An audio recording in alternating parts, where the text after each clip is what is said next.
திரு அருண் சுவாமிநாதன், நீங்கள் உயர்நீதிமன்றத்தில் வாதங்களை எடுத்து வச்சுருக்கீங்க, அதை நாங்கள் பார்க்க முடியல. ஆனால் நீங்கள் திருப்பரங்குன்றத்தில் காவல்துறையிடம் எடுத்து வச்ச வாதத்தை எல்லோரும் பார்த்தாங்க. என்ன நடக்குது சார் இப்போ திருப்பரங்குன்றத்தில்?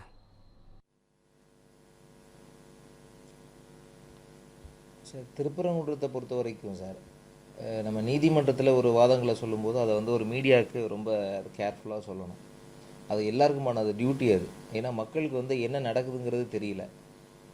இன்றைக்கி இருக்கிற சூழ்நிலையில் மீடியா வந்து தவறான அது ஒரு தகவல்களை அது தெரிஞ்சோ தெரியாமலோ அது வந்து மக்களுக்கு அது கொண்டு போய்கிட்டே இருக்கிறாங்க. அது வந்து அப்பட்டமான சில பொய்களையும் தமிழ்நாடோட அமைச்சர்களே இது சொல்கிறாங்க வெளிப்படையாக. அது என்ன நடந்துச்சுன்னு அவங்களும் அதை பார்க்குறது இல்லை, அதை கேட்டுக்கிறதும் இல்லை. நீதிமன்றத்தில் தான் அரசு வழக்கறிஞர்கள் வந்து அவங்க பேசுகிறாங்கன்னு சொன்னால், அமைச்சர் ஒரு பொறுப்புள்ள அமைச்சர் அந்த மாதிரி சொல்கிறது வந்து மிகப்பெரிய வருத்தம் அளிக்கக்கூடிய விஷயம். ஏன்னா நேற்று கூட நான் ஒரு பேட்டியில் பார்த்தேன், அமைச்சர் அவங்க சட்ட அமைச்சர் அவங்க சொல்கிறாங்க, 2014 உத்தரவு 2017 உத்தரவு எங்களுக்கு சாதகமாக இருக்குது, ஆனால் வந்து அதை மறைச்சி இப்படி ஒரு ஆர்டர் வாங்கிட்டாங்க. பட் அதெல்லாமே இன்றைக்கி கோர்ட்டில் அப்பீலில் பெண்டிங்கில் இருக்குது. நம்ம அதை பற்றி இப்போ நம்ம அதை பேச வேண்டாம். ஆனால் நீதிமன்றத்தை பொறுத்த வரைக்கும் இந்திய ஜனநாயகம்ங்கிறது முக்கியமாக நான் இங்கே சொல்ல வேண்டிய விஷயமே அதுக்காக தான் நான் வந்தேன். இந்திய ஜனநாயகம்ங்கிறது மொத்தம் 3 தூண்களை உடையது. நீதித்துறை, சட்டம் இயற்றும் துறை, நிர்வாகத்துறை. இந்த 3மே வந்து 3 பிணைந்த ஒரு சேவையாற்றக்கூடிய விஷயம். இது 3ல் எங்கேயாவது ஒரு இடத்துல ஒரு பிரேக் ஆகிடுச்சின்னு சொன்னால் இந்திய ஜனநாயகமே வந்து கேலி கூத்தாயிடும். அது ரொம்ப ரொம்ப முக்கியமான விஷயம். ரொம்ப வந்து ஒரு மெல்லிய கோடு உள்ள விஷயம். அது எந்த சூழ்நிலையிலையும் வந்து விலகாமல் நம்ம பார்த்துக்கணும். இன்றைக்கி சூழ்நிலையில் உயர்நீதிமன்றம் ஒரு தீர்ப்பு வந்து கொடுத்துருக்குறாங்க. அந்த தீர்ப்பை இந்த வருஷத்துலேருந்து செயல்படுத்தணும்னு சொல்லியிருக்கிறாங்க. அது ஏற்கனவே நேற்று சட்ட அமைச்சர் சொன்ன அதே விஷயத்தையும் கருத்தில் எடுத்துக்கிட்டு தான் சொல்லியிருக்கிறாங்க. 2014 உத்தரவு, 2017 உத்தரவு, 1920 உத்தரவு, 1996 உத்தரவு, எல்லா உத்தரவுகளையும் ப்ராப்பராக எக்ஸாமின் பண்ணி எல்லாருக்கும் வந்து வாய்ப்பு கொடுத்து ப்ராப்பராக தான் அந்த ஆர்டர் போட்டிருக்கிறாங்க. அதுக்கு உங்களுக்கு மேலே யாருக்கு வந்து பாதிப்பு இருந்தாலும் அவங்க தாராளமாக அப்பீல் போகலாம். ஆனால் அப்பீல் போகிறதுக்கு வந்து 30 நாள் டைம் இருக்குங்கிறத நம்ம வந்து ஒரு காலக்கெடுவை இப்போ நம்ம எடுத்துக்க முடியாது.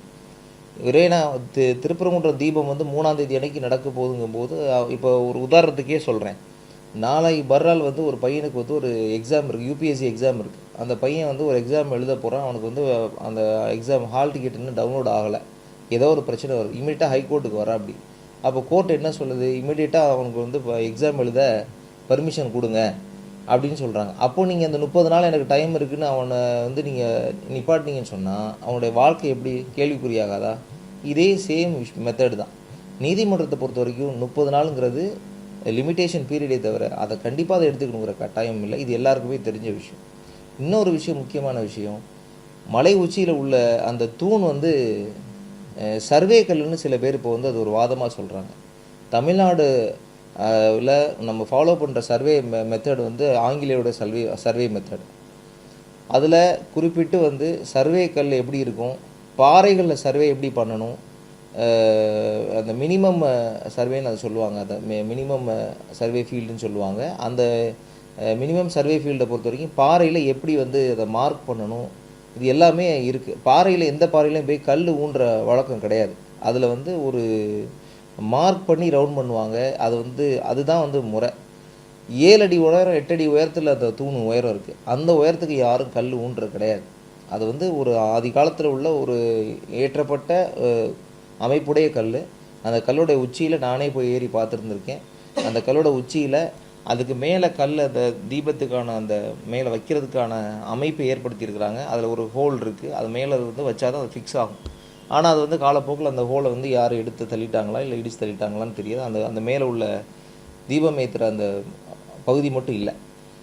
இது எல்லாமே வந்து ஆதி காலத்தில் உள்ள விஷயம். இப்போ நம்ம வந்து நீதிமன்றம் எல்லாத்தையும் அனுசரித்து நீதிபதி அவர்களே நேராக போய் அந்த ஸ்பாட் பார்த்து, ஏன்னா இன்றைக்கி இல்லை, 1920 உள்ள நீதிபதி நேராக போய் பார்த்துருக்குறாங்க. இன்றைக்கி நேற்று நடந்த சம்பவத்துலேயும் நீதிபதி போய் நேராக போய் பார்த்து ப்ராப்பராக எல்லாம் யாருக்கு, ஏன்னா அது நான் ஏன் முக்கியமாக சொல்கிறேன்னா, ஒரு நீதிமன்றம் ஒரு இவ்வளோ பெரிய உத்தரவு கொடுக்கும்போது காஷியஸாக கொடுக்குறாங்க, ரொம்ப ஜாக்கிரதையாக எந்த பிரச்சனையும் வராத மாதிரி தான் அது கொடுக்குறாங்க. ஏன்னு சொன்னால் 96 உத்தரவில் ரொம்ப தெளிவாக இப்போ இருக்கிற தர்காவுக்கு 15 மீட்டருக்கு அந்த பக்கம் நீங்கள் ஏற்றிக்கலாம் அப்படின்றாங்க. 2 பேருக்கு வந்து அனுமதி கொடுக்குறாங்க. ஒன்று கோவில் நிர்வாகம் ஏற்றிக்கலாம், இல்லை பக்தர்கள், ஒர்ஷிப்பருங்கிற வார்த்தை முக்கியம், அந்த பக்தர்கள் ஏற்றிக்கலாம். அந்த ஏற்றிக்கிற கூட அந்த இடத்த இந்த கோவில் தேவஸ்தானம் ஃபிக்ஸ் பண்ணி தரணும், அதிகாரி வந்து ஃபிக்ஸ் பண்ணி தரணுன்றாங்க, அந்த அத்தாரிட்டி ஃபிக்ஸ் பண்ணி தரணும்னு சொல்கிறாங்க. அப்போது அந்த அது 96 உத்தரவை இன்னைக்கு வரைக்கும் செயல்படுத்த வேண்டிய கோவில் நிர்வாகம் செயல்படுத்தலை. இது ஒன்று. ரெண்டாவது விஷயம், சட்ட அமைச்சர் சொன்ன மாதிரி 2014 ஒரு உத்தரவு இருக்குது. அந்த உத்தரவு வந்து அது அட்மிட்டடாக மேலே மலையில் ஏறி இந்த இப்போ இருக்கிற உச்சி பிள்ளையார் கோவில், அது உச்சி பிள்ளையாருங்கிறது உச்சியில் கிடையாது, மிட்வேல இருக்குது, நடுவில் இருக்குது. அந்த உச்சி பிள்ளையார் கோயிலில் உள்ள அந்த இடத்துல சாமி அந்த விளக்கு ஏற்றலாம், தீபம் ஏற்றலாம், அது அதுக்கு பதிலாக வந்து உச்சியில் தான் ஹில்லோட டாப் ஹில்லை ஏற்றணும்னு சொல்லி அவங்க வந்து ஒரு ரிட் பெட்டிஷன் 2014 ஃபைல் பண்ணுறாங்க. அவங்களுக்கு அது கையில் எடுத்துகிட்ட ஒரே கிரவுண்டு ஆகமத்தின் அடிப்படையில் எந்த தீபமாக இருந்தாலும் உச்சியில் தான் ஏற்றணும்னு அவங்க சொல்கிறாங்க. ஆனால் அந்த ஆகமத்தை அவங்க வந்து எஸ்டாப்ளிஷ் பண்ணலை. அந்த ஒரே கிரவுண்டுனால தான் அந்த கேஸு தள்ளுபடி ஆகுது. ஆனால் இப்போ அந்த மனுதாரர் வந்து 2014 வழக்கு தாக்கல் செஞ்சவர் வந்து சுப்பிரமணியன் ஒருத்தர். அவர் வந்து ஒரு ஸ்ட்ரேஞ்சர் டு த லிட்டிகேஷன், அவருக்கு எதுவுமே கூட தெரியாமல் கூட இருக்கலாம். ஆனால் அந்த கோவில் நிர்வாகத்துக்கு அந்த 1996 வழங்கப்பட்ட உத்தரவு நல்லா தெரியும். அந்த அந்த உத்தரவில் கமிஷனர் பார்ட்டியாக இருக்காங்க, 6th ரெஸ்பாண்டண்ட்டாக கவுண்டர் போட்டிருக்கிறாங்க. கண்டிப்பாக கமிஷனருக்கு அந்த உத்தரவு அலுவலகத்தில் கண்டிப்பாக வச்சுருக்க வாய்ப்பு இருக்குது. அரசு அதிகாரிகளுக்கு அந்த உத்தரவு கண்டிப்பாக வந்து கோப்பில் இருக்கும். அட்லீஸ்ட் 2014 உத்தரவாகும்போது இந்த மாதிரி வந்து 96 உத்தரவாயிருக்குங்கிற சொல்லக்கூட யார் சொல்லணும்? கோவில் நிர்வாகம் சொல்லியிருந்துருக்கணும். அதை வந்து சப்ரஸ் பண்ணது யார்? பொய்யா வந்து உண்மையை மறைச்சது யார்? கோவில் நிர்வாகம், அரசாங்கம், அறநிலைத்துறை. அப்போ இவங்க எல்லாரும் வந்து அருண் சாமிநாதன், நம்ம தொடர்ந்து பேசலாம். இன்னும் ஊடகங்கள் கூட சில செய்திகள் வருது, ஊடகங்கள் இது குறித்து விவாதிக்க கூடாது, கருத்துக்களை தெரிவிக்கண்டாம்னு நீதிமன்றம் தெரிவித்ததாக ஊடகங்களை பார்க்க முடிஞ்சது. அதே நேரத்தில் மனுதாரர் தரப்பில் ஒரு 10 பேர் தான் செல்லணும்னு சொன்னாங்க. ஆனால் ஒரு பெரும் கூட்டத்தோடு வந்து சட்ட ஒழுங்கு பிரச்சனை ஏற்பட்டுச்சு அப்படின்னு, அதனால் சட்டம் ஒழுங்கு பிரச்சனை ஏற்பட்டதாக அரசு தரப்பு நீதிமன்றத்தில் தெரிவித்ததாக வந்திருக்கு. நம்ம அது குறித்து உங்களுடைய பதிலை நான் அடுத்து கேட்கிறேன். வழக்கறிஞர் அருண் சாமிநாதன், உங்கள்கிட்ட கேள்வியை நான் முன்னாடியே முன் வச்சுட்டேன், தொடருங்க நீங்கள்.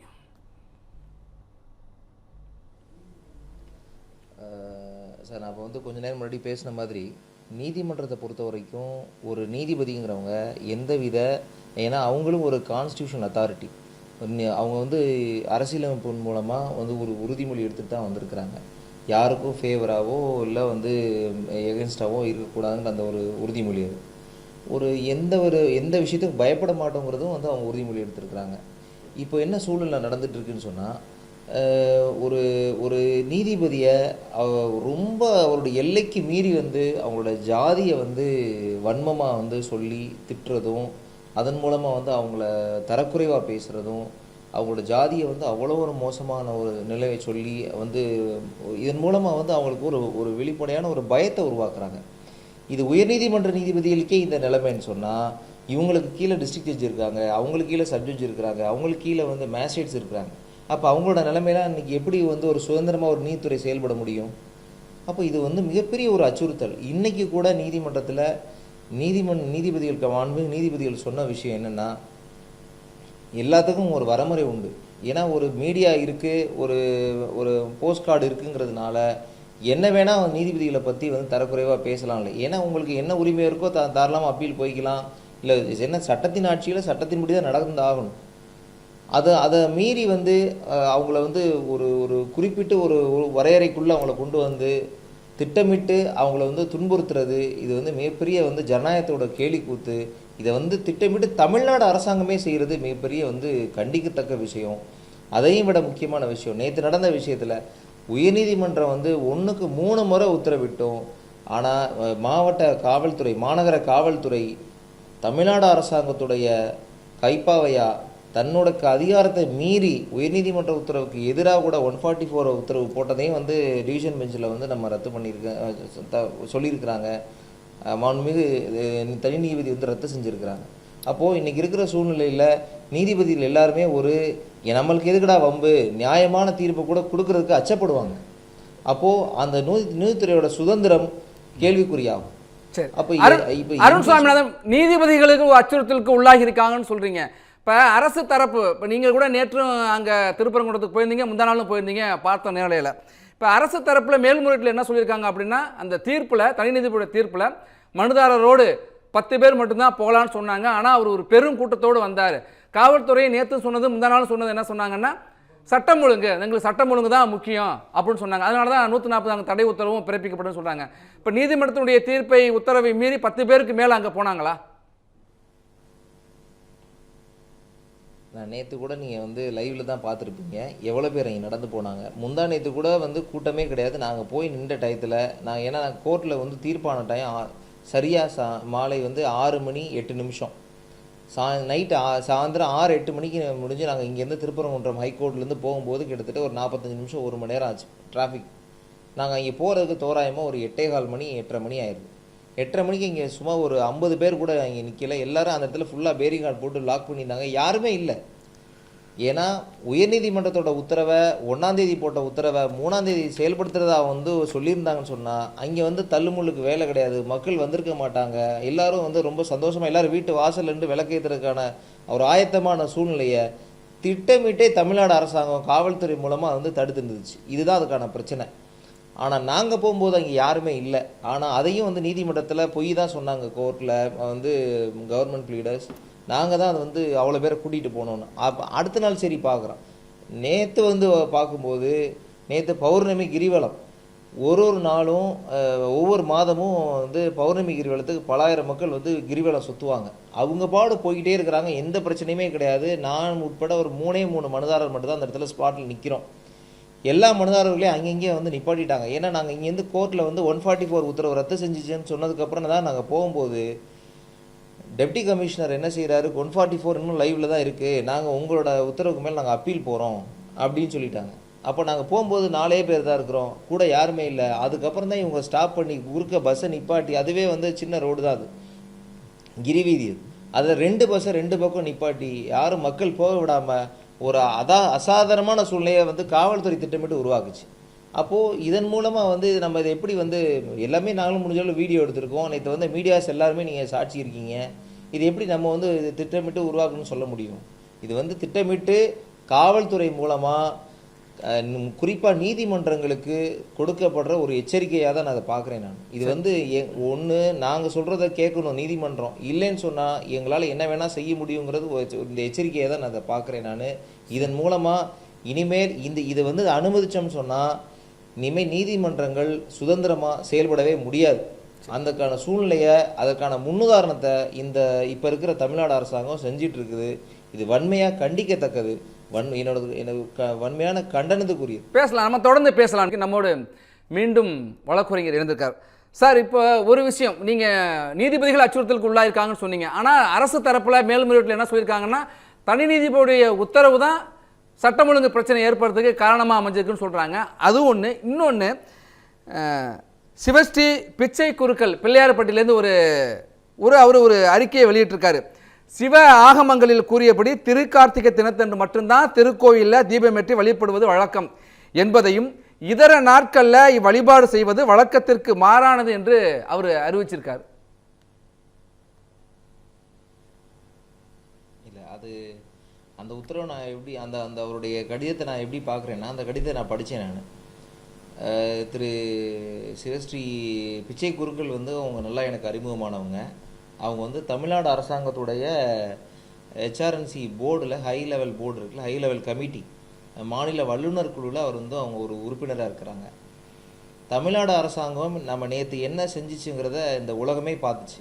எப்படி வந்து ஒரு உயர்நீதிமன்றத்தோட தீர்ப்பே கேலி கூத்தாக்குனாங்களோ, அப்போ அந்தளவுக்கு அவங்க என்ன வேணால் செய்ய முடியும். அவங்களால நீதிபதியையும் அவங்க மதிக்கலை, நீதிமன்றத்தையும் அவங்க மதிக்கலை, தீர்ப்பையும் மதிக்கலை. காவல்துறையில் ஒரு சாதாரண ஒரு டெப்டி கமிஷனர் ரேங்கில் உள்ள ஆஃபீஸர் வந்து எந்த அளவுக்கு பிஹேவ் பண்ணாருன்னு நேற்று எல்லாருமே லைவில் பார்த்தீங்க. ஒரு கமிஷனர் ஆஃப் போலீஸு கண்டெம்ட் தானே நான் ஃபேஸ் பண்ணிக்கிறேன்னு அவ்வளோ தூரம் வந்து அசால்ட்டாக ஐஜி லெவலில் உள்ள ஆஃபீஸர் வந்து சொல்லிட்டு போனார். அதையும் இந்த உலகமே பார்த்துச்சு. ஆனால் பிச்சை குருக்கள் மாதிரியானவங்களாம் என்ன செய்வாங்க, அவங்களுக்குலாம் வந்து வேறு வழி கிடையாது. நீதிமன்றம் இந்த மாதிரி வந்து எங்களுக்கு பிரச்சனையாக இருக்குது, நீங்கள் எழுதி கொடுங்கன்னு சொன்னால் அவங்க எழுதி கொடுத்து ஆகணும். இல்லைன்னு சொன்னால் அவங்க என்ன பண்ணுவாங்க, அந்த போர்டிலேருந்து அவர் ரிமூவ் பண்ணி விட்ருவாங்க. அவருக்கு வர வருமானங்கள் குறைந்துவிடும். இது முதல் விஷயம். சரி, ரெண்டாவது வந்து திருச்செந்தூரில் அதே மாதிரி ஒரு கடிதம் கொடுத்துருக்காங்களா? 2. மூணாவது இப்போ திருப்பரங்குன்றத்தில் வந்து உள்ள ஸ்தானிகர்கள் வந்து கடிதம் கொடுத்துருக்காங்க. இவங்க அதே 2014 வந்து சுப்பிரமணியன் போட்ட வழக்கில் அப்பையும் 2014 இதே ராஜா பட்றவங்கெல்லாம் எழுதி கொடுத்துருக்குறாங்க. ஏன்னா இவங்க எல்லாருமே, ஏன்னா கேரளாவை நம்ம இதில் கண்டிப்பாக கம்பேர் பண்ணணும். கேரளாவில் பொறுத்த வரைக்கும் சபரிமலையில் அவங்களுடைய தீர்ப்பு தந்திரி எல்லாருமே அவங்க வந்து அந்த கொஞ்சம் கூட வந்து பிசக மாட்டாங்க அவங்களோட ஆகமங்களில். ஏன்னா அவங்கள வச்சு தான் வந்து போர்டு வந்து தேவஸ்வம் போர்டு இயங்கும். ஆனால் தமிழ்நாட்டில் அப்படியே வந்து யூட்டர் எப்படின்னா போர்டை வச்சு தான் அவங்க எல்லாரும் வந்து பிழைக்கணும். அதுக்காக என்ன வேணால் சொல்லலாம். ஏன்னா நம்ம இப்போ என்ன பிரச்சனைனா, நம்ம எல்லாருமே வந்து இந்துக்கள் வீட்டில் கார்த்திகை மாதம் 1ஆம் தேதி தொடங்கிட்டா 30ஆம் தேதி முடிகிற வரைக்கும் எல்லார் வீட்லேயும் டெய்லி ஒரு விளக்கு ஏற்றுறது வழக்கம் உண்டா இல்லையா? எல்லார் வீடுகளிலே உண்டது. அப்போது அந்த கண்டிப்பாக அந்த கார்த்திகைக்கு முன்னாடி 2 நாள், பின்னாடி 2 நாள், 5 நாள் விளக்கு ஏற்றுவாங்க. அது அப்படியே காலப்போக்கில் 3 நாள் விளக்கு ஏற்றுவாங்க. சில பேர் வீட்டில் கார்த்திகை 1 நாள் மட்டும் விளக்கு ஏற்றுவாங்க. ஆனால் இந்த கடிதம் எதுக்கு வற்புறுத்தி வாங்கப்பட்டிருக்கும் நான் யூகிக்கிறேன்னு சொன்னால், அவர் கொடுக்கல, வாங்கியிருக்காங்கங்கிறீங்களா? கார்த்திகை தீபம் அன்னைக்கு நீதிமன்றத்தோட இந்த அறிக்கையை அவரா கொடுக்கல. அந்த கடிதத்தை நான் படிச்சிட்டேன். நான் அந்த கண்டிப்பாக வந்து அவங்க வந்து கேட்டு தான் வாங்கியிருந்திருப்பாங்க. ஏன்னா இல்லைன்னா வந்து இந்த சூழ்நிலையில் எதுக்காக அவங்கெல்லாம் சம்மந்தம் இல்லாமல் பிள்ளையார்பட்டியில் உள்ளவங்களோ திருச்செந்தூரில் உள்ளவங்களோ எதுக்கு கடிதம் கொடுக்கணும் இந்த சூழ்நிலையில்? அதனால் இப்போ நான் என்ன சொல்கிறேன், இந்த சூழ்நிலை பொறுத்த வரைக்கும் அவங்களுடைய கரத்தை வந்து வலு சேர்க்கறதுக்காக, அவங்களோட வழக்கை வந்து வலு சேர்க்கறதுக்காக, ஏன் அந்த வலு சேர்க்கறதுக்கான காரணம்னா, மாண்புமிகு உயர்நீதிமன்றம் 3ஆம் தேதி அன்னைக்கு திருக்கார்த்திகை அன்னைக்கு நம்ம வந்து மேலே விளக்கேற்றணும்னு சொல்லிட்டாங்க, தீபம் ஏற்றணும்னு சொல்லிட்டாங்க, செயல்படுத்தலை. 4ஆம் தேதி அன்னைக்கு சர்வாலய தீபம் அன்னைக்கு ஒரு ஸ்பெஷல் டே, பஞ்சாங்கத்தில் உள்ளபடி சர்வாலய தீபம் அன்னைக்கு ஏற்றலாம். ஏன் இன்றைக்குமே நல்ல நாள் தான், தீபம் ஏற்றக்கூடிய நாள் தான், ஏற்றலான்னு சொன்னாங்க. ஒருவேளை நாளைக்கு உச்சநீதிமன்றத்தில் போய் ஒருவேளை வந்து டிஸ்மிஸல் ஆர்டர் வாங்கிட்டு வந்தாலோ, இல்லை உச்சநீதிமன்றத்தில் அவங்களுக்கு ஆர்குமெண்ட்ஸ்க்கு பாயிண்ட் இதெல்லாம் ஒரு பாயிண்ட்டாக வந்து சேர்க்கணுங்கிறதுக்காக உற்பத்தி பண்ணப்பட்ட ஆவணங்கள் இதெல்லாம் வந்து ரொம்ப ஏன் வந்து இந்து மதத்தின் மேலேயும் இந்து மக்கள் மேலேயும் இந்து மத நம்பிக்கையின் மேலேயும் தமிழ்நாடு அரசாங்கம் இந்த மாதிரி பாவப்பட்ட ஐயர்கள்ட்ட எல்லாம் ஒரு லெட்டர். நான் மீண்டும் உங்கள்கிட்ட வரேன், உங்களுடைய நிறைவு கருத்தை அடுத்து கேட்கிறேன். நான் சிவா பரமேஸ்வரன் போயிட்டு நிறைவு கருத்து உங்கள்கிட்ட வரேன். 13 years of trust, a revolution of gratitude, 100% assured appreciation with gratitude. G Square ஓட 13th year anniversary offer plot villa apartment எது புக் பண்ணாலும் 25 வருஷத்துக்கு பவர் இருக்கும், ஆனா EB bill இருக்காது. Up to 5 kilowatt solar panels with no additional cost ஓட கிடைக்கும். Zero EB revolution. To book call 8939710009.